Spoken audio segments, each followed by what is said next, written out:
Hello,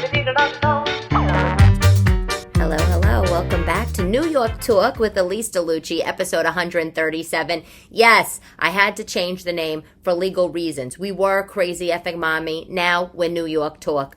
Somebody emailed me. They said they own the name, Crazy Effing Mommy. It's like, all right, fine, keep it. What do I care? New York Talk is way better. Nobody owns it. And it's much more encompassing of this podcast. Hello, given my voice, who I am, and where we broadcast from, which is the Upper East Side. How are you doing? How's your week? I've been like in some crazy book mode. And I have great news. The book is finally out. You can buy it on Amazon.com or Barnes & Noble. You can finally use those Barnes & Noble's gift cards that people give you. And you're like, who's giving Barnes & Noble's gift cards still? Like, who's shopping there? Right? Who? Like, don't you just buy everything on Amazon? You know, we shouldn't, because, I mean, come on. Like, how much more money do we need to give Jeff Bezos? But the book's out. You can get it. It actually trickled out on Kindle earlier in the week. And you know how I found that out? My mother. I can't even get into that. But she read an excerpt, I guess, apparently, that came with the Kindle pop-up, and she called me up, or actually, she didn't even call me. I got messages that were less than savory, let's just say. And I'm just like, there's nothing bad. What are you doing? Like, why is this such a big deal? Anyway, you know how Italians are. God forbid anybody talks about anything that really happened, any of the business. They freak out. I said nothing bad. I said to my aunt, it's like a business book in a lot of ways. It just takes my upbringing and my experiences in the corporate world and stuff my family taught me, and the book's about how I succeeded and how you could succeed. It's an inspirational book. Ugh. Anyway, so it trickled out on Kindle, and when it first, it came out on Kindle, I noticed like it wasn't fully there, right? I guess they seep books out, the publisher. Like, I don't even know how it works. But now the Kindle copy is there live, as is the hard copy. You can buy a hardcover copy, like I said, on Amazon.com or on Barnes & Noble. It's called Wise Girl: How the Mafia Taught Me to Succeed on Wall Street and in Comedy. I don't know if succeeding in comedy is podcasting from your living room, but you know what? We're going to go with that. Speaking of podcasts, you know whose podcast I was on this week? I'll let you know when it airs. One of the Real Housewives of New Jersey, Margaret Josephs. Do you know her? Fabulous. So fabulous. She invited me on her podcast. She does a podcast with her and Lexi Barbuto, her best friend. These girls were so fun. They said, we know you have a book coming out. We love your comedy. Do you mind coming on our podcast? I said, do I mind? I would love that. And Margaret has a huge following on Instagram. She has like 700,000 followers or something crazy like that. She's an entrepreneur. She started I think she's a fashion designer, but she started a homewares line, like places to, like little, like places and things, tchotchkes to put your shoes and put all your junk in the house. I think she sells it at Walmart and whatever. Anyway, point is, we met in their studio. It was so fun. Of course, I showed up with cookies because that's what we do. You can't go somewhere empty-handed. And she's like, you brought food? I'm like, yeah. Like, what did you think? I was going to come? Like, I did a baby shower and I brought a gift. Like, that's what, and I don't do shower. I think I told you, I'm not a party comic. I told you this weeks ago. But we had a great time. I think the episode airs next week, like week of April 18th or something, April 17th. It was just an hour-long girl talk about my book, a little bit about how I, got into the business world, how I grew up in a middle-class, blue-collar family neighborhood in Staten Island, semi-attached house, Monte Carlo, parked in the driveway, the whole nine, how I was inspired by an aunt that I have from when I was very young. My mom's sister, she had a big fancy job in mutual funds, and I remember being at her apartment at like a young age, like 7 or 8, right? And on the Upper East Side. And I remember thinking, oh my God, this is fabulous. She's fabulous. I remember being in her closet, looking up, seeing her collection of shoulder padded power suits her little small collection of Salvatore Varinas on the floor. And I was like, are you hiring? I want in. And that, and then I modeled my sort of steps as I got older after her, right? And then I talk about, just all the crap, all the shit that I dealt with in the world, the book. They talk about the book. Anyway. And we talk about other things, family and da-da-da. You'll love it. Out next week. I will post it. Fun ladies. Have you heard about this thing called the Feud experience? Or maybe it's FUD. F-U-D-E. I think it's Feud. If you want to have a dinner naked, then you should go to thefeudexperience.com. I have no interest. But, let's talk about that for a second, okay? There's a person named Charlie Ann Max. She's an artist and a model. And she decided, I'm going to start this dinner series, The Feud Experience. And it's $88 a person. You get a vegan meal. It's on the Lower East Side. And if you want to have this $88 vegan meal on the Lower East Side, you got to send in an application on her website. And here's the thing. Here's the rub. You're eating dinner in the buff. You're eating dinner nudie. That's right. That's right. No clothes. Who in their right mind wants to sit down at a dinner table with your significant other, with your stomach flopping out, your love handles? Can you imagine? I get it. It's an experience. It's a thing. It's a total episode on Sex in the City, right? I just won't be going. Sorry, Charlie and Max. And $88 for a vegan dinner? Like, why? I'll open up a can of beans. I'll have my own vegan dinner in my house. You know what I'm saying? It's like, there used to be a restaurant. I don't think it's open anymore. There used to be a restaurant in Tribeca called Ninja. And basically, you would eat in the dark. It was like a ninja-themed restaurant. And you'd go, and it was expensive. You'd go, it was a hot place like 10, 15 years ago.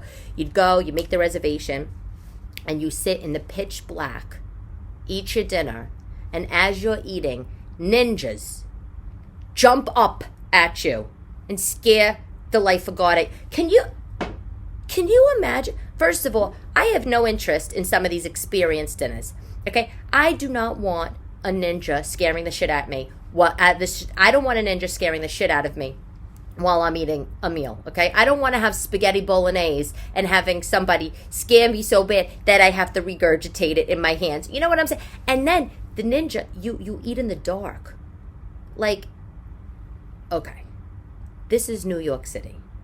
We just hired our first rat mayor to take care of the rat problem. And you want me to pay money to go eat a meal in the pitch black where all kinds of roaches and rats could be just scampering around? What are you kidding me? How disgusting is that? The restaurant the restaurant did really well, but I don't think it's open anymore. And speaking of, one time I was at a Thai restaurant in Williamsburg, again, years ago. It was called C. It's still open. And it when it first opened, like 20 years ago, it was like the hottest thing. It was like the only Thai restaurant around, at least the only Thai restaurant in Brooklyn. It was in Williamsburg. Williamsburg was just on the come up. It was starting to get gentrified. Italians were still there. The Hasidic Jews were still there. And they still are, by the by. But they were opening these restaurants, and one of them was C. And it was this big warehouse-like Thai restaurant, super cheap, right? Everything was like under $10 or under $15, whatever. And me and my girlfriends, we went. And we sat in these little wooden booths, almost like Japanese style wooden booths, like where you're like sitting into the table. And I remember being there. And the table was like a neutral wood color. And a little tiny neutral wood colored cockroach crawled right across my plate. Can you? I know. So then fast forward to when Ninja opens and they're advertising, hey, come eat dinner in the dark and let a ninja scare the shit out of you. I was like, how about I rather not? Come on. Let's be serious. And on the restaurant talk, a lot of diners have closed in New York City. Do you like the diner? I feel like we're diner people. I feel like all of my listeners are diner people. Like when I was on Margaret's podcast, she was like, I don't know if actually it was on air. It might have been after we taped. But she said something like, oh, you go to the Hamptons in the summer. And I said, yeah, sometimes. Or I go to the Jersey Shore. You know, I don't have a summer house yet. But I go around. And she said, oh, you're definitely caviar. She said, you live a caviar lifestyle. But, you know, her tag is like on a tuna fish budget. And I said, I was like, yeah, but on a tuna fish budget, you know. And I feel like they're also diner people masked as like their appearance is like so glamorous, but they're definitely like those down-home girlfriends on the tuna fish budget that love a good diner. And I love a good diner. First of all, I love that they're open 24 hours, at least the good ones. I love that you could be casual, and I love that the menu is a smorgasbord. You can get a tuna melt, an omelet, or, you know, spanakopita or zuppa de pêche at any given moment, depending on your mood. But Neil's Coffee Shop was a famous diner on the Upper East Side. Look it up. I think it was like on Lex and 70th, right near Hunter College. Right near where my auntie lived, my mom's sister, my godmother, the one I said how I used to like, you know, idolize her when I was like 6, 7, 8, whatever, with her power job and everything. Neil's Coffee Shop. It was the cutest place on the corner. It had those great fluorescent lights, like a great font, you know. And it was an iconic New York place. Closed down. And Three Guys is another diner on the Upper East Side. That's on Madison. They have a couple locations, but Three Guys is on, I think, Madison and 96th. It was okay. I wasn't a big fan of that diner, but they were open for 33 years, and they closed for business, you know, because the landlords raised the rent. And I just want to know, like where are people eating? Because, okay, so last night I went out to dinner with Chris, right? We went to one of my favorite restaurants, Match 65. If you're in the city, you got to go there. It's on 65th and Madison, between Madison and Park. It's a French brasserie. Food's delicious. They have outdoor tables, really good people watching there, and it's very authentic, you know. And by the way, they put bread on the table. They didn't charge for it. Butter's cold, but, you know, I'm not going to totally complain. And it's just a great scene. It's a great scene, right? When I go there, I'll get the steak frites. Sometimes I'll get a burger. Last night I got cheeseburger with salad, you know, and I didn't eat the bun. Okay, I ate one half of the bun. It was a brioche bun. I mean, how do you expect me not to at least indulge in half of a bun if it's brioche? That's like a butter bun, you know? I can't get sidetracked. But my weaknesses with buns are brioche buns and potato rolls, like potato buns.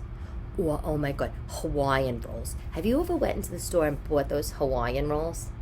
They are, next time you go to the supermarket, when you go in the bread aisle, go pick up this pack. I don't know what the brand, is it King's Hawaiian? I don't know. Go pick up this pack of Hawaiian rolls. They're small little rolls, and I feel like they're probably good with like pulled pork, like on them, you know, like that kind of thing. They're so fattening. Like there's absolutely no way on God's green earth that you can eat Hawaiian rolls with your lunch every day and actually lose weight. Like but you should go and you should try them if you haven't. Anyway, I digress. So I met Match 65 last night. I get the cheeseburger with the salad. Chris gets hamburger, fries, fine. Excuse me, have to sneeze. Oh my God. Phew. You know, I'm actually allergic to chocolate. And my kids left a couple of Cadbury cream eggs just rolling around. And I'm not allergic to chocolate where I can't eat it. I just sneeze. Anyway, okay, back to the story. So I'm at Match 65. We get the burgers. I already knew what I was going to have. That's what I was in the mood for. But when the menu came, they changed their prices. They raised their prices. I almost don't want to say this because I go there so much. But I didn't notice because I usually get the same thing. But they must have had a recent price change. The steak frites, skirt steak and French fry, $47. I know. Ridiculous, right? I mean, like, that's just very expensive. Now, yes, you're on 65th and Madison. You're in the heart of the Upper East Side. Fancy pants McGee. But that's out freaking outrageous. I've had enough with the prices. I mean, I can't stop talking about it. Okay, so in the New York Times style section, somebody wrote in a cute question I thought you'd appreciate. It says, "Hi, I'm going to New York City with my family for the first time. We're going to be going to Broadway shows, museums, dinners, and so on. What should I bring that'll make me fit in and look good and not look like a tourist?" Nancy from Tucson, Arizona. Here's the answer. I think it's so cute. I expected the answer to be like, wear all black, look miserable, have your giant sunglasses on, and just flare cabs 24/7. But the answer's cute. It's great. And says, "The quintessential New York look may be more about how you carry yourself than how you actually dress. They said people come to New York to reinvent themselves, to become themselves. They come to New York to leave their mark. And New Yorkers are built from the inside out. And that's what makes those people seem, air quotes, so New York. So whatever you wear it with confidence.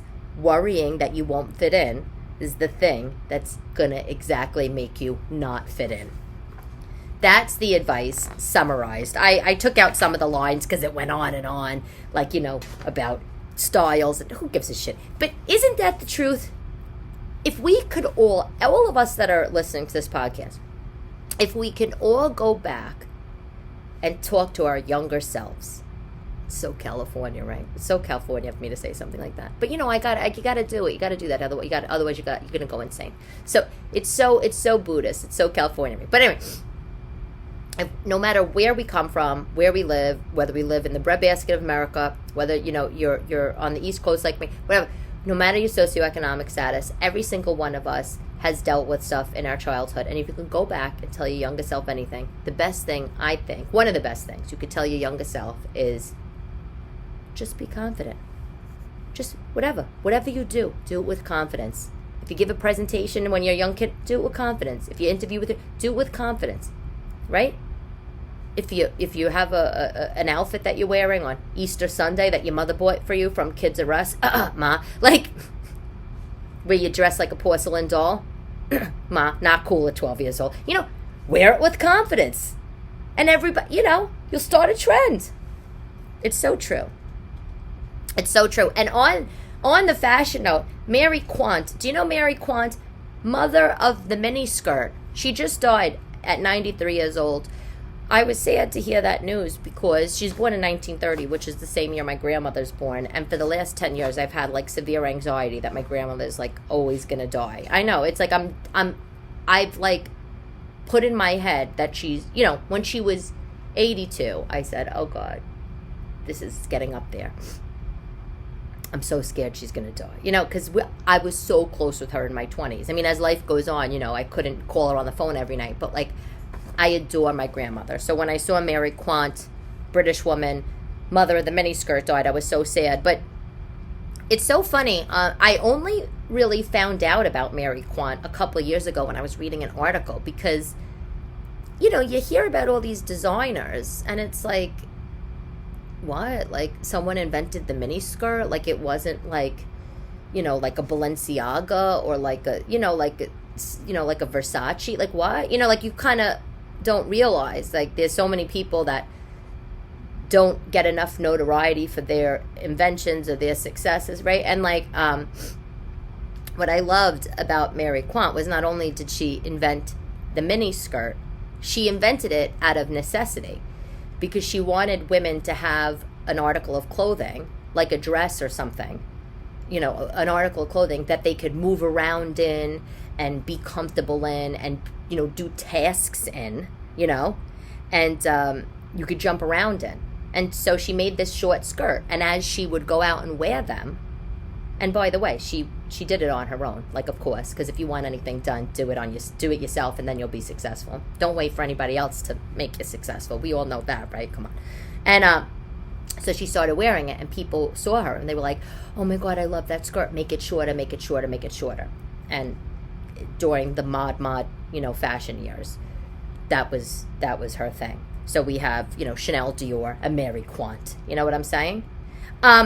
What I love, though, about Mary, besides the fact that she did it on her own and rest in peace, is she comes from Wales. She's the daughter of Welsh teachers, and Paulie the Tooth is from Wales. So his parents are English. But my ex, he was raised in Wales. He was born actually in Africa, whole thing. Born in Zimbabwe. I know, it's crazy. Lived in England for a bit, and then his family bought in Wales because when he was a young boy, and that's where he was raised. And just so you know, being British and being English and living in England and then moving out to Wales is the equivalent of living in Staten Island and moving out to Jersey. Like, it's that kind of equivalent distance-wise, and it's also that kind of equivalent, like, you can get more for your money. And that's what it was. They wanted more for their money. They wanted land. They wanted, better schools, whatever. Anyway, Mary Quant's parents, they attended Cardiff University, which is where Paul's from. He's from Cardiff. And actually, Paul's mom went to Cardiff University. So, yeah, I loved that. I said, oh, my God, I got to say that on the podcast. And Mary Quant not only invented the miniskirt, she invented pattern tights. Thank you. Thank you. I like pattern tights, I love them. Oh. Everybody's wearing those. Well, not now because it's getting hot, but a lot of people wearing those Gucci tights. They're like the tights with the G's all over them. Not me. I don't. Why am I going to wear your logo on my legs? Like, on my crotch? Like, are you paying me to wear that? Get the hell out of here. But I do love, like, pattern tights, like fishnetty, like, like netty things. I like leopard tights, even though sometimes they look weird, like you look like a leopard, you know what I'm saying? But I like all that. Speaking of inventions, have you guys heard of, wait, this is so crazy, the butter candle? The butter candle. Yes, this is a candle made out of butter. It's exactly as it sounds. So apparently this was like this huge TikTok trend. I missed out on it. And what it is, it's you get a stick of butter or a bunch of sticks of butter. This is how you make it. You want to know how to make a butter candle? Same make it. You get a stick of butter and you melt it. Spread, get it soft. Spread it in a giant piece of plastic wrap, right? So you're not melting it to where it's liquefied, like you're spreading it until it's soft. Like, spread a big layer on plastic wrap. And then take a candle wick, which you could buy on Amazon. They're like it's the wick, the top thing, but it also is looks like a long string. And you lay the wick inside, put the wick sticking out the top, but the part that you light. But you lay it inside this layer of butter, roll it up, and refrigerate it until you're ready to use it. So you're like, okay, great, Elyse. Like, what do we need? Okay, this is the thing. Here's the rub with the butter candle. You put the butter candle in the center of your antipasto, and you light it, and as it drips, you dip bread in it. So, listen, it sounds a little kooky to me, but it also could be like a really fun conversation piece.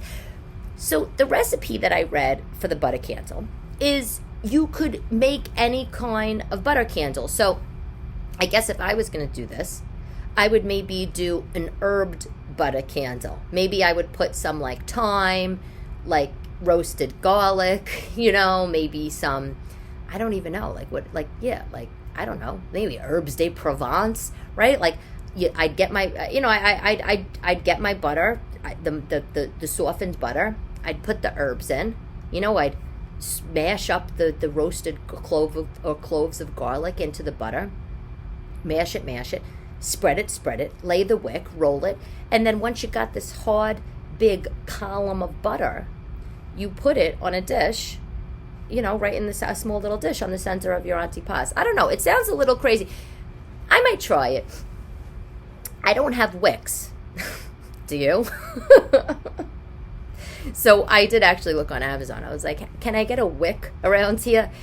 They had, they were selling bags of wicks, 100 wicks. I'm like, all right, I might make one butter candle. I don't need 100 bags of wicks for $10. So I wound up not buying it. I still might do it though. I think it's a cute idea. My question is though, when you light it, right? like, does the wick give off any type of poisonous something that you're not supposed to be, like dipping and eating this fire butter stick, right? And the other thing about food on TikTok, I don't know if you saw, is that there's this thing which I didn't know: rice poisoning, rice food poisoning. Rice, yes, like white rice. So, you get Chinese, you got the extra box of white rice. Say you don't want to keep it in the white container, and you throw it in a Tupperware. You put it in your fridge. Apparently, if you store rice the wrong way, it could give you violent food poisoning. And there are these people on TikTok that are saying, I had rice and I got violently sick, and it's the worst food poisoning they ever got in their life. And apparently, according to doctors, they said that there's toxins produced by like some microorganism that's the culprit of the food poisoning. It has some fancy Latin name. Don't ask me to pronounce it. I don't know. But it's anything. It's not only rice. It's grain-based food. So it's rice, pasta, quinoa. If you store it the wrong way in your fridge, this bacteria can form and cause stomach issues, vomiting, diarrhea. Okay, here's the thing. I've been making macaroni for the last 39 years. Plain with just butter, sauce, every kind of sauce you could ever imagine. I've always had leftovers because I don't know how to cook with portion control. And I've eaten it probably way longer than I should. Never got sick once. So maybe I'm storing it in the right kind of containers, but I don't know if the same container that I get the mozzarella from Pastosa is the right container to probably to use. That that's the kind where you microwave and it melts. Like I know I need to not do that. But like what my question for these TikTokers that were posting this, what were you storing your rice in, right? Actually, for Christmas a couple years ago, I got a very good gift from Chris. He got me a giant Rubbermaid gift set, Tupperware set from Amazon. And I looked it up recently because I had to order like some more pieces because I give them away. And God forbid anybody gives me the containers back. I can't. And it's actually inexpensive. It's like $30, and you get 12 pieces. It's clear with the red top. I wasn't a fan of red because I'll have a lot of blue in my kitchen. No, I like red. I just like blue in my kitchen. Let me clarify. But it's so good. It was actually very refreshing at that time when I got that gift to throw out all of the crappy food containers that I have and just replace it all fresh with the Rubbermaid stuff. Of course, I'm back to collecting because I feel like they're just too good to throw out. That's I'm like, oh well, if I don't use it for like food, I could use them for crayons or stamps. I mean, that's a real problem. Nobody tells you that when you become a mother. All of a sudden, one day, lady, you're gonna grow up, have a couple kids, and you're gonna become obsessed with red stained plastic shitty containers. They're just gonna overrun your entire kitchen. Oy. So Paulie the Tooth, he sent me a really sweet email the other day. Thanks, Paul. I know he listens to the podcast. I didn't think he listens, but he told me he did, which I thought was cute. He's been supportive of everything I've ever done. So, my mom, she's annoyed about my book, which it's like, honestly, Denise, get over it. That's my mother's name. And she's annoyed for so many reasons. She doesn't like, like I said, she doesn't like the family business out. She thinks I don't paint her in the best light. It's like, relax. First of all, the book's not about you. It's about me. Second of all, I'm not painting anybody. I'm not going to go in public and I'm not going to shame my family, right? I actually think I said in the book, my mother's not the most emotionally mature. And she had a fucking shit fit about it. Her husband texts me, you're dead to us. You're banned. You're no longer welcome in our house. Yes, this actually happened. And I wrote back. I was like, is this text for me? Like, what? And he said, yeah, it's for you. How dare you? How dare you say this about your mother, in this book? And who do you think you are to go in public and talk? Okay. My mom and her husband have been married for, 12 years. It's like, I like him. He's very nice. Nice guy, successful guy. but you're not my father. Like, okay, guy, like telling me you're banned from our house, you're banned from the family. Like, go fuck yourself. Like, as much as I like the guy and as much as he makes my mother happy, like, how dare you? And by the way, wasn't planning on saying this, of course. I never plan on saying half the shit I say. I would never, let me just say this, to anybody divorced listening, or if you're thinking about divorce or whatever, single parent, I would never in a million years allow a man to talk to my kids like that. Never. I don't give a shit if I was married to this man for 50 years. I don't give a shit how bad my kid wronged or fucked up. I would never allow my partner in life to talk about my children, whether they were small or grown-ups. So I was, and this is not the first time this guy has said stuff like this to me, but I just literally just didn't respond to him. I responded a couple back and forths, and then I stopped. It's like, all right, if you want to be insane, fine. He's protecting my mother. She's upset. He has to deal with her. Like, I get it. But honestly, it's so mean, the text that I got. Whatever. So I called the tooth, poor the tooth. And yes, he's my ex, and like, why am I calling him? I'm calling him because he's still one of the closest people in my life. That's why. And yes, I have Chris, and I love Chris, and da-da-da, but Paul is just such an integral part of my life. Like, and you'll read, about some of this stuff in the book. I mean, I don't talk about much about him in the book, but it's like, he took me out of sort of my shell, when I was younger. And he's just has a different way of thinking about things and seeing the world. And he's really like well-traveled. And just so you know, people sometimes say to me, oh, you married this rich British guy. No, the tooth is not rich. Okay. I made more money than the tooth, just to say, like, he's not like I didn't marry a wealthy British guy and he swept me off my feet and plopped me on the Upper East Side. That's not how this whole thing worked. Okay. No. No. But I told him about the book, the mom, the husband, the whole thing. And he said to me on the phone, go call your boyfriend. Actually, he was like, go call your boyfriend. I don't want to hear. You're not my responsibility, Elyse. But here's the thing. He said that, but then he was like, but your mental health and your emotional well-being is very much important to me because of the girls. And I do love you, and I care about you so much, and I'm so impressed with all the things that you've done in life, right? So I want to like listen and help you, but I can't have it like take over my day. Fair enough, that's fine. Good. I got a mensch. That's what I got a mensch. So anyway, he sends me an email after we got off the phone, and I told him all about that. And it was, and I want to read it to you. This is all the email said. 12 Ted Lasso leadership lessons for life. This is very quick. But Ted Lasso, if you don't watch the show, you got to watch it. It's about, I talked about it in TV Talk, like maybe last year when the first season came on. It's about an American football coach and his assistant football coach get sent to the UK to go coach Premier League football team, like a not really that good football team. And it's very cute. And I think it's on Hulu or Amazon, Netflix, one of these.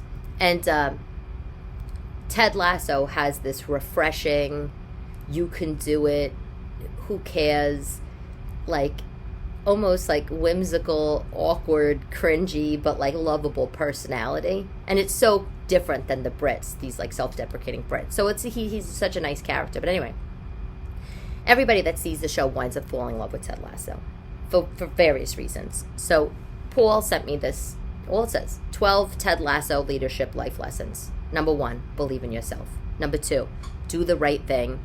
And doing the right thing is never the wrong thing. Number 3, all people are different people. 4, see good in others. 5, courage is about being willing to try. 6, vulnerability is a strength, not a weakness. 7, tell the truth. 8, winning is an attitude. 9, optimists do more. 10, stay teachable. 11, be a goldfish. If you do something wrong, do not let it define you. Forget it like a goldfish within 10 seconds. And 12, happiness is a choice. That was all the email said. No, read this. No, thanks, Paul. No, best Paul. Nothing. And I read the thing, and I wrote him back, and I just said, thank you so much. I love this. These are great. I'm going to save it, share it with the kids one day, or whatever. And I'm going to think about some of these things. And here's the thing. All of those 12 lessons are fabulous. But the one at the bottom, the last one, happiness is a choice. Like, we talked about this recently. Like, it's just an emotion, happiness. Sometimes we're happy, sometimes we're sad. I'm miserable half the time. Like, but that's life, right? My family, whatever, whether it's my mom or her husband, whoever, they have a choice. They could be happy for me, or they could just be mad at me. It takes much more energy to be upset with somebody. It takes much more energy and brain power to be frustrated or to be upset or just whatever. I wish my mother called me or someone contacted me in a normal way and said, hey, I read this little thing. Like, so what's your book actually about? Or, oh, so what's actually, like, you don't think I'm mature? Like, what? And truth be told, I actually wound up deleting that line in the book. I wrote to my editor, and I said, I don't know if you have any control over the book at this point. I said, but can you, like, get a revised manuscript to the publisher? I need to take out this line. Apparently it's causing World War III in my family. And he was like, well, World War III isn't worth it. Let me try. And he did. I deleted the line and I changed it to something else. But so, whatever. It's not even there anymore. But, like, let's just think about the Ted Lasso life leadership lessons, okay, people? I mean, happiness is a choice. Let's be happy for other people. And by the way, you got to believe in yourself, right? That's the number one lesson on that list. Nobody is going to believe in you as much as you. Like, I know that sounds shitty because I know there's probably so many of you listening that have parents or friends that just believe in you, anything you do, put all the good juju behind you and say, even when you're down, you could do it. It's always important to have those people, those cheerleaders, those champions, those people that'll pick you up if you fall down. But deep down, you have to believe. Deep down, I believe I have had a story to tell. Deep down, I believe that my life is literally a comedy routine. And that's why I became a stand-up comedian, because I grew up in this very blue-collar environment, had the best childhood ever, and then worked my way into the corporate world where I was a complete fish out of water, and then married the Brit from Africa, Wales, whatever, going to his country where there's a tiny little village and people drive their horses to the pub, and all they have in their little village is houses, a post office, and a pub. Literally, that's the only stores they have. They don't have Uber and Instacart and these things. I mean, it's just a rural, different life, right? Like, I couldn't. And then, of course, him and I with the kids, and when my kids were younger, they really had British accents. Now they're losing them because they were in school, and they just still say the British words. They say tap instead of faucet, bin instead of garbage, that kind of thing. They're not talking full-on British as they were when they were younger. But I felt like my life was a comedy routine, so that's why I started stand-up, right? I just couldn't believe all these juxtapositions of personalities and life, and life things that I was doing, right? And then, of course, I'd go to the office, right? And I would be, like, in France, Cannes, in the south of France, like, speaking, like, for 2,000 people at some digital tech conference. And then I remember one time I'm on somebody's 15-bedroom yacht in the south of France, like drinking a frozen rosé. It's what they drink there. And, like, mingling with all these people that were, like, from the upper echelons of the world, who went to Dartmouth, who went to Yale, who went to boarding school. It was like, and here's me. They're like, where'd you go to school? I'm like, the streets of New York. Like, you know what I'm saying? Like, I felt like my life was a comedy. Anyway. And I learned things. My family taught me. And I learned to use my street smarts to get ahead in the business world. And that's what that book is about. So I was so hurt by that guy, right? And his text to me. like you're no longer welcomed in your house. It's like, all right, well, go screw yourself. I don't need to come to your goddamn house. And I didn't say that to him, but that's what I'm thinking. So it's like, 1, Ted Lasso, believe in yourself. 2, happiness is a choice. I'm happy. I'm proud of the work I put out. So you'll read the book. You'll let me know what you think. And by the by, can I say, if you read the book and you buy it, can you put a review on Amazon? Like, I can't stress this enough. That is so important, because I don't know about you, but when I try to find Lululemon dupe leggings on Amazon, I don't even read like half the shit. Like I just look at the reviews, and that's how I make my buying decisions, my purchasing decisions.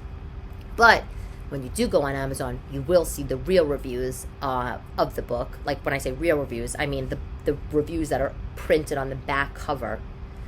You can read them in, I think, like the blurb somewhere. I got amazing quotes. Judy Gold, comedian, amazing. Adam Ferrara, amazing comedian. Dennis Dugan, the director, Adam Sandler's comedy film director. He directed Happy Gilmore, I Now Pronounce You Chuck and Larry, Bobby Finero from The Sopranos, Vincent Pastore from The Sopranos. I mean, like, I got amazing reviews because they read it and they wanted to support the DeLucci. So thank you, everybody. And thank you to you for buying the book and leaving a review. And I just want to say one last thing on the book.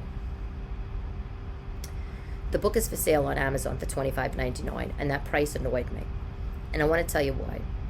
And I don't get $25.99 of that book. I think I get like $6 or something, or $5 for every book sold. Not a lot.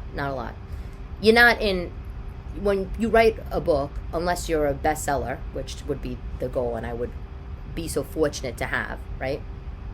But that's very hard to attain. But when you write a book, it's really you're writing it because you want to put your voice out there, and you want to see what other opportunities will come from it, of course. And you want to you have a message, you have something to share with people. Of course, you think you could help people, or you have a store, whatever. You don't really do it to make money. So I that was the price choice that I had, and I make that $5-6 a book. So it's kind of crappy, but it is what it is. The most money goes to the publishers and the distributors and blah, blah, blah, blah, blah. Anywho, that's that. Comedy World. Did you hear the Comedy Cellar bought a McDonald's? There was a big McDonald's on 7th, was it 6th or 7th? 6th Avenue. 6th Avenue in Greenwich Village. Big McDonald's on the corner. The owner of the Comedy Cellar, Noam, he bought it. He's going to turn it into another comedy club. So we'll have to see how that goes. That's going to be exciting. That's exciting news. They have a lot of locations, the Cellar. That's my doorbell. Oh, you know what it is? It's my Whole Foods. Coming! It's my Whole Foods delivering. I'm actually not coming. I'm doing my podcast, but I say that. It could stay out there for a little bit. So, okay, product of the week. I mean, come on. Would I not be silly if I didn't say the product of the week is Wise Girl by Elyse DeLucci? That's the product of the week. Buy the book. Let me know what you think. And here is the quote from George Clooney. Oh, so delicious. And by the way, do you not love the fact that George Clooney, America's most eligible bachelor, had his absolute pick of any single human he could be with? Everybody loves Clooney. And he picked a girl that didn't need him. A lawyer. I love that. I absolutely, and look at him, so happy. Here's the quote. My father gave me the best advice in my life. He said, whatever you do, don't wake up at 65 years old and think what you should have done with your life. That's it. That's the mic drop for today's episode of a New York Talk with Elyse DeLucci. Oh my God, we are killing it right now. I'm very happy. Tomorrow, this weekend, I will be hosting for Eric D'Alessandro and Vic DiBitetto. I'll be at the New Jersey Pack. Some of you might have tickets. I might see you there if so. Otherwise, I look forward to reading your reviews on Amazon. I look forward to talking to you on social media, in the comments, in the DMs. You know I read everything, and I will talk to you next week. Love to love you, baby.